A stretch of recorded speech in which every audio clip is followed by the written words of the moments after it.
ذوالقرنین ایک ایسا بادشاہ تھا جس نے مغرب میں سفر کیا، پھر اس نے مشرق میں سفر کیا، اور پھر اس کا ایک ایسا سفر ہے جو ایک ایسی جگہ پہ پہنچا جہاں پہ دو درے آپس میں، دو دیواریں آپس میں مل رہی تھی۔ اب یہ جگہ کہاں پہ ہے، کون سی جگہ ہے، اللہ عالم۔ ویسے کچھ محققین نے اس جگہ کو کاغستان جو اس وقت ہے، اگر آپ اس کو گوگل میپ میں جا کے اسے سد ذوالقرنین کے نام سے یا سد معارب کے نام سے کچھ ایسا جو ہے لکھ کے سرچ کریں تو کاغستان کے اوپر ایک پہاڑوں کے اندر ایک جگہ جا کے نوٹس کیا جائے گا کہ یہاں پہ وہ جگہ موجود ہے جہاں پہ ذوالقرنین کی نے وہ دیوار بنائی تھی، اور وہ دیوار جو ہے یہاں پہ اس وقت بنی ہوئی موجود ہے۔ تو وہ ایک جگہ بتائی، لیکن یہ گوگل کی ریسرچ ہے، اور آپ کو ایسی ویڈیو بھی مل جائیں گی یوٹیوب پہ پڑی ہوئی، کچھ لوگوں نے وہاں جا کے وزٹ کیے ہیں اس علاقے کو، اور اس کے بیک سائڈ کی چیزیں دکھائی گئی ہیں، اور ایسی جگہ بھی آپ لوگوں کو دکھائی جائے گی ویڈیو میں کہ یہ اوپر سے جو ہے وہ مٹی اس کے اوپر دیوار پہ چڑھ گئی ہوئی ہے، اور اس کے نیچے آپ کسی نے کھدائی کی ہے تو نیچے سے وہ پگھلی ہوئی دیوار جو ہے وہ نکل آئی ہے۔ یاد رکھ لیں کہ ایک ہے وہ دنیا جسے میں اور آپ دیکھ رہے ہیں، ٹھیک ہے، جس کو ہم کہتے ہیں نا ایمان بالغیب لے کے آنا۔ اس کا مطلب یہ ہے کہ جو اللہ نے بتایا ہے یا اللہ کے رسول صلی اللہ علیہ وسلم نے وہ بتایا ہے وہ برحق ہے۔ بہت سی چیزیں ایسی ہیں جس کو ابھی ہم نہیں جانتے۔ کچھ لوگوں نے یہ بھی کہا ہے کہ یہ جو یاجوج ماجوج کی قوم ہے یہ اس علاقے کے آگے کوئی سرنگ میں زمین میں دسی ہوئی ہے، اور جب اس نے نکلنا ہے اس دیوار سے تو زمین کے اندر سے نکلنا ہے۔ اللہ عالم۔ ہمیں چاہیے کہ ہم ان تفاصیل میں سے کسی تفصیل کے اوپر بھی حتمی فیصلہ نہ کریں۔ کچھ ایسے مستشرقین ہیں، جدید مفکرین ہیں جو چاہتے ہیں ہر چیز کو ہم سائنسی تجربات کے تحت لے کے آئیں۔ وہ کہتے ہیں یاجوج ماجوج کی قوم کوئی الگ سے قوم نہیں ہے، یہ اصل میں ایک تحریک کا نام ہے۔ اس وقت موجودہ اسرائیلی ریاست یہ یاجوج ماجوج ہے، اور ان کا جو اوپر سے آ کے حملے کرنا، جو وہ ہوائی آ کے حملے کرتے وہ مقصد ہے، اور اس وقت کے جو یہودی ہیں یہ اصل میں وہ یاجوج ماجوج کی قوم ہے، اور انہوں نے آ کے غالب ہونا ہے، اور اللہ تعالیٰ نے پھر انہی کو جو ہے وہ عیسیٰ علیہ السلام کے ذریعے جو ہے تباہ ہونا ہے۔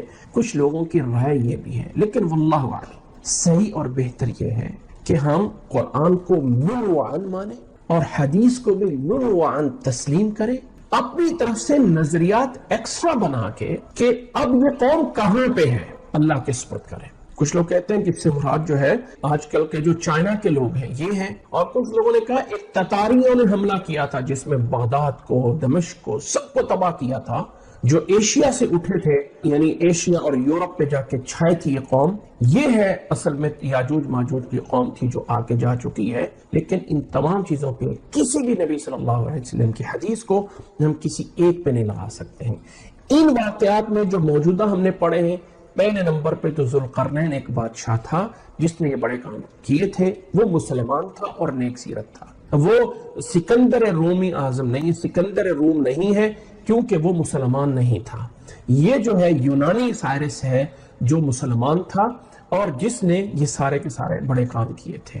دوسرے نمبر پہ جو یاجوج ماجوج قوم ہے، یقیناً اس نے آنا ہے اور نکلنا ہے۔ اللہ تعالیٰ فرمایا حتی اذا فتحت یاجوج و ماجوج، جب یاجوج ماجوج کو کھولا جائے گا تو وہ اس طرح کر کے آ رہے ہوں گے جیسے ہر پہاڑی سے اترتے ہوئے آ رہے ہیں، بہت بڑی قوم ہوگی۔ اور ایک حدیث میں رسول اللہ صلی اللہ علیہ وسلم نے فرمایا ہے کہ جہنم میں جو لوگ جائیں گے، ہر 1000 میں سے 999 لوگ جہنم میں جائیں گے اور ایک جنت میں جائے گا، یعنی ہر 1000 میں سے ایک انسان جنت میں جائے گا۔ صحابہ پریشان ہو گئے تو اللہ کے نبی صلی اللہ علیہ وسلم نے فرمایا کہ اے مسلمانوں، جو یاجوج ماجوج کی تعداد ہوگی وہ اتنی بڑی تعداد ہے کہ تم میں سے ایک بندہ اور یاجوج ماجوج میں سے 999 لوگ ہوں گے، اتنی بڑی ان کی تعداد ہے۔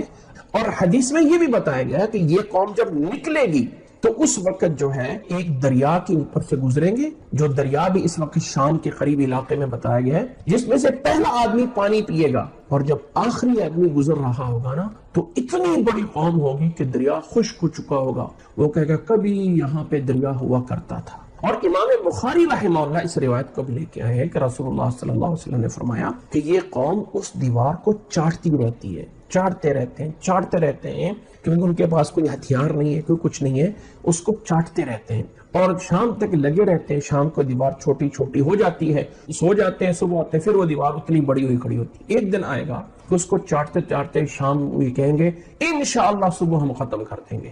جس دن وہ انشاءاللہ بولیں گے اس دن صبح آئیں گے تو دیوار اتنی کھڑی ہوگی، اس کو جو ہے وہ چاٹیں گے اور یہ قوم اس دنیا کی طرف نکل پڑے گی. یہ قوم اتنی بڑی کہاں پہ ہے اللہ تعالیٰ اللہ عالم جانتا ہے. اس لیے ہم احادیث پہ بھی ایمان لاتے ہیں، ان آیات کو بھی سمجھتے ہیں اور حالات کے مطابق. دیکھیں حالات بدلتے ہوئے کوئی پتہ نہیں کون سی دنیا کہاں پہ، کون سی دنیا کہاں پہ ہو جائے. اس لیے کہنا کہ اس وقت یہ دنیا کو پوری زمین کو جو ہے وہ دیکھ لیا گیا ہے اور یہاں پہ تو کوئی ایسی چیز ہے ہی نہیں ہے، یہ قوم اتنی بڑی کہاں پہ. ہاں ہوگی. اس دور میں سب سے بڑا فتنہ دجال کا آنا ہے. دجال کے بعد عیسیٰ علیہ السلام کا آنا ہے اور عیسیٰ علیہ السلام کی زندگی کے اندر ہی یاجوج ماجوج قوم نے نکلنا ہے.